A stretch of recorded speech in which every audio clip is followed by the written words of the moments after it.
Let's talk about how to supersize your business in a nutshell. Sharon Horne-Ellstrom here. I don't have any nuts today, and I don't have a nutcracker. 'Tis not the season. Usually around Christmas time, we got nutcrackers out. We have a collection of some pretty fun and eclectic nutcrackers, but I don't have them handy now, and I wasn't going to go dig them out just for the sake of this video.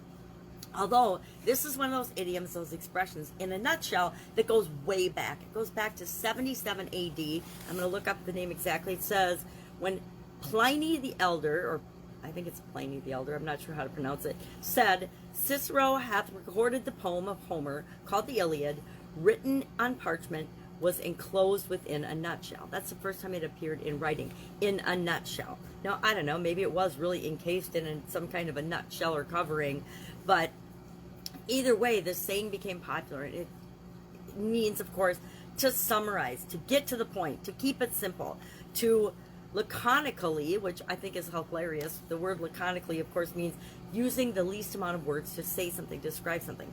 Now, idioms are kind of just the opposite of that, right? Idioms are words that, when put together, mean something different than when they're taken separately.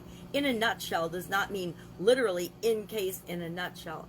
Although I'll never forget going to an auction when my kids were little. We were camping and we stumbled upon an auction and ran into some friends of ours up north, and my ex-husband and his friend got into a bidding war with some other lady at the auction over a box of stuff. And actually, my daughter just wanted an art set that was in that box. It was a box of miscellaneous stuff at one of these, country auctions out in Wisconsin.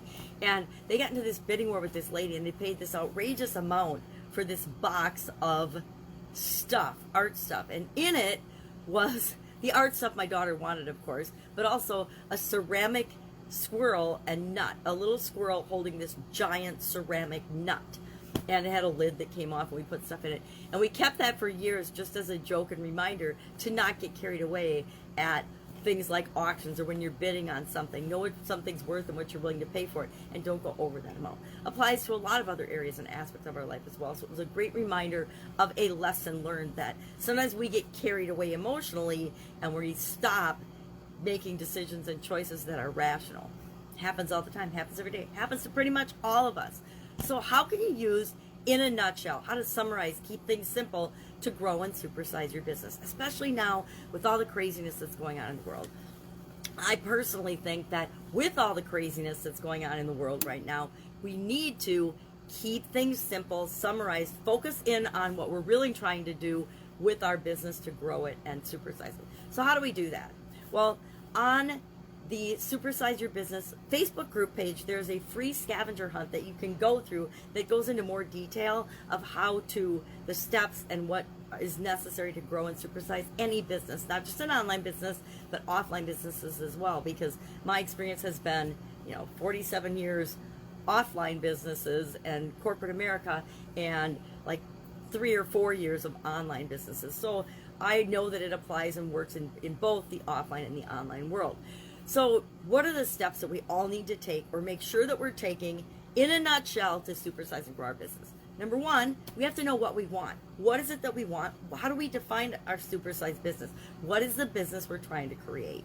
Number two, who will this business, as we're supersizing our business, will we serve? Who do we want to work with? Who do we want our customers to be? Number three, what problems do we solve for this group of people? And what solutions are we going to provide them with? What products and services and solutions are we going to use to solve the problems that the people that we want to serve have as we grow and supersize our business? Number four, we're going to deliver our solutions to those people. And that involves a whole lot of steps, but for the sake of being and keeping things simple, in a nutshell, we're just going to call that whole step, deliver your solutions. How are you going to deliver your solutions? That's a whole other ball game. But it is described on the Supersize Your Business group page. Number five, we get paid. We provide these solutions to people in an attempt and in our hopes of getting paid, getting more resources, exchanging money and value so that we can grow and supersize our business. Number six, we're going to continually improve the process by which we provide products and services or solutions to people. And as the environment changes, as things like COVID come down the pipe, we're going to respond and react in ways by continually improving and changing and morphing along with our customers to continually meet the needs and provide them with the products and services that they need, want, and desire. And number 7, we're going to repeat the entire process. Keeps it really simple, right? 7 steps. All you have to do: know what you want, know where you're going, know who you're going to help and who's going to be a part of that journey, provide them with products and solutions that solve their problems, deliver your solutions, get value in exchange for that, continually improve that process, and that will automatically grow and supersize your business. And then just repeat the process over and over and over again. It really is that simple. And the more we keep it simple, the more we go to the basics on the structure and the framework, and we live by that. We teach everybody that, and we repeat it over and over again. It becomes just natural to us. And when things are natural, they become easy. When they're easy, they become simple. When they're simple, we get the success that we want. So I would love to know, in a nutshell, what is it that your business does? What do you exist for? Why are you here? Who do you serve?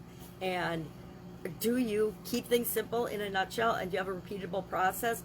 Or is it just every day is a new day, every day is different? I ask that because back in the day, 20 years ago, every day was a new day, every day was different. We didn't have a ton of systems and things in place for some of our businesses, and we learned pretty quickly that if we wanted to grow and build those businesses, we had to make things simple and repetitive, and then have a process of continually improving them so that we could create the businesses that we wanted without us having to be there 100% of the time, which will cause you to burn out in no time. So that's our idiom, that's our expression for today in a nutshell. Love to know your experience with it. Share in the comments below. And I will, of course, be with you tomorrow with another interesting idiom. What does it mean? Where does it come from? And how might you use it in your business and your life right now? Have an amazing day. Take care. Bye.